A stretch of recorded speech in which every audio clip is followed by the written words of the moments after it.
কয়েক মিনিটের ঝড় বৃষ্টিতে তছনছ পুরো এলাকা। ব্যাপক ক্ষতিগ্রস্ত পূর্ব মেদিনীপুর জেলার পটাশপুরের বামুন্দা গ্রাম। এদিকে বাজ পড়ে মঙ্গলবার বিকেলে গোসাবায় মৃত্যু। এলাকায় শোকের ছায়া। জানা গেছে বাজ পড়ে মৃত্যু হয়েছে এক ব্যক্তির। মৃতের নাম দীনবন্ধু মণ্ডল, বয়স আনুমানিক 52 বছর। মঙ্গলবার বিকেলে ঘটনাটি ঘটেছে গোসাবা ব্লকের কচুখালী পঞ্চায়েতের রামনগর এলাকায়। পুলিশ মৃতদেহটি উদ্ধার করে ময়না তদন্তে পাঠিয়েছে। আচমকাই এমন ঘটনায় এলাকায় নেমে এসেছে শোকের ছায়া। স্থানীয় সূত্রে জানা গিয়েছে, এদিন বিকেলে বাড়ি থেকে বেরিয়েছিলেন ওই ব্যক্তি।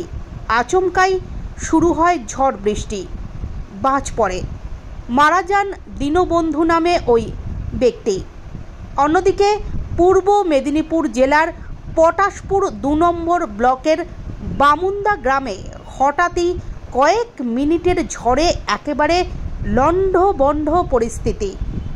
ব্যাপক ক্ষয়ক্ষতির সম্মুখীন পুরো গ্রাম। মঙ্গলবার বিকেলে হঠাৎ কালো মেঘে ঢেকে যায় গোটা আকাশ। এরপরই শুরু হয় দমকা হাওয়া ও বৃষ্টি। ভেঙে পড়ে একের পর এক ছোট বড় গাছ। 10 মিনিট ধরে চলে ঝোড়ো হাওয়া, যার কারণে ওই গ্রামের বিভিন্ন এলাকায় অনেক বসতবাড়ির ওপর গাছ ভেঙে পড়ে।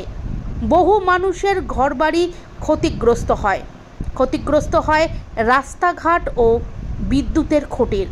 প্রাণহানির কোনো ঘটনা না ঘটলেও হঠাৎ এই ঝড়ের কারণে আতঙ্কে রয়েছে ওই গ্রামের মানুষ। রাস্তার ওপর বড় বড় গাছ পড়ে থাকায় যাতায়াতেরও বড় সমস্যা দেখা দিয়েছে।